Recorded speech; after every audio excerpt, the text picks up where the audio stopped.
Veshremy clone tier list. So first we obviously have veshremy.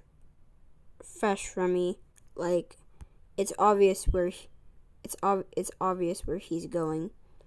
Next we have Rith, also going in S. Next is me. There's literally nowhere else I could put myself.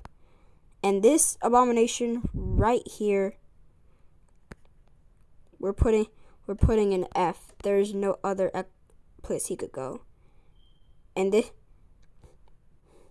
one, he's going in D. And for Ollie, yeah, he's obviously going in F. Subscribe if you agree.